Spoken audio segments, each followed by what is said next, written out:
What's up, YouTube? Welcome back to Kevin's Book Reviews. I'm Kevin. It's been a while.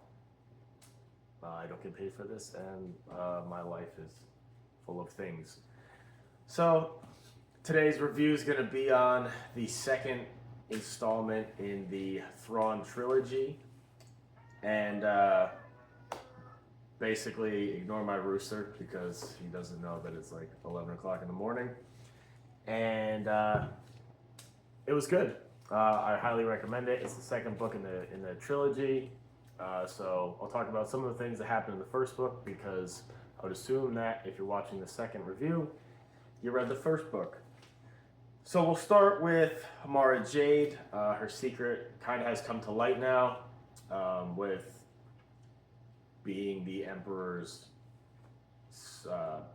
secret hand, essentially.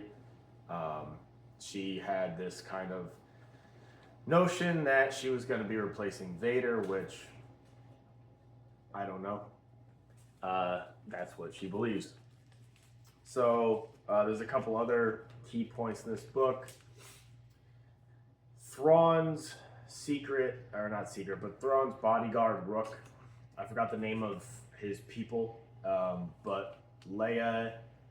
So his people have been more or less enslaved by the Empire during the Clone Wars. So this was Palpatine's kind of secret plan that got them under his rule. This is kind of a spoiler, sorry, my son got me sick. So basically, they've been kind of working for the Empire willingly, but not really. And it's up to Leia to try and get them to understand, what's going on behind the scenes. Han and Lando are trying to just kind of find proof that there's treason going on within the council. Admiral Akbar has been kind of usurped, and by the Bothan, whose name I forget because I didn't write anything down. And normally what I try and do with a review like this is do the review when it's fresh in my mind, but things kept happening, so it's taken me like a week or more since I finished the book, and it took me a while to read the book just because I got things going on. So additionally, Luke is going to see, now we know Jedi Master Sabaoth exists, and we know what he is, which is some type of clone that Palpatine has created because the real Sabaoth had died, and they talk about this in the first book. Pretty sure. Sorry if I spoiled that too. And he's kind of hoping he can get more Jedi training because this Luke has only gotten the only Jedi that he knows, the only Jedi that survived Order 66 really in this timeline is Obi-Wan and Yoda, and we see them in the movies, and then we see them die in the movies, so he hasn't had anybody to teach him the Jedi ways. And the Jedi, growing up with the Clone Wars, the Jedi were not really peaceful. They're fighting a war. But what Luke understands of the Jedi is they're supposed to be, peaceful. They're supposed to be monks and not really resort to violence. So when he does have to commit acts of violence in the book, it's like a last measure. Even when people are trying to kill him, he's like really trying to get out of dodge without even turning on his lightsaber. So it's interesting. It's interesting to see that. We do learn some more about Thrawn. Excuse me. And he's very confident. He's in the head of the rebellion. The rebellion doesn't even think that he's a Grand Admiral because he wasn't accounted for as a Grand Admiral. He was made a Grand Admiral in secret because Palpatine only liked humans. And Thrawn is technically not a human. He's blue and has red eyes, so that doesn't really make him human. He may be humanoid in appearance, that he's a human with blue skin and red eyes, but it's neither here nor there.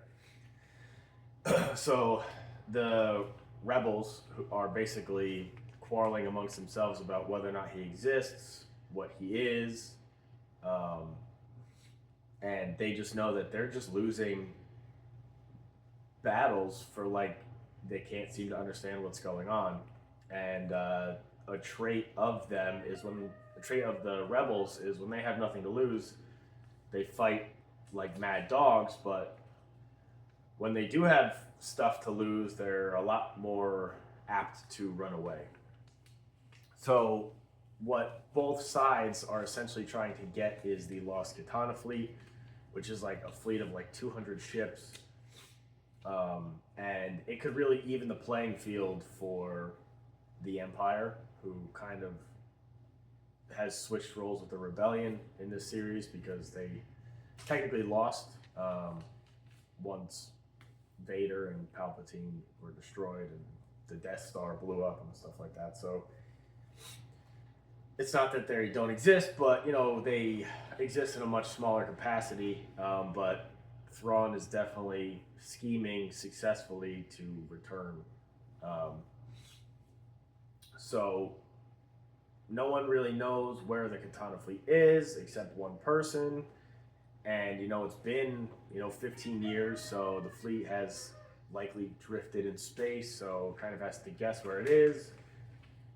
Thrawn finds out about it, and he's doing everything in his power to get to it.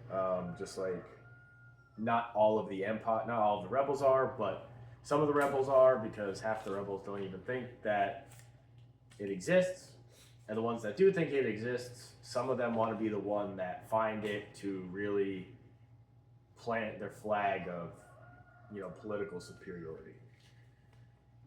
So that's kind of the whole book. Without giving away too much, definitely read it. I mean, if you read the first book, I don't see why you wouldn't read the second book. Picks up pretty much right where it leaves off.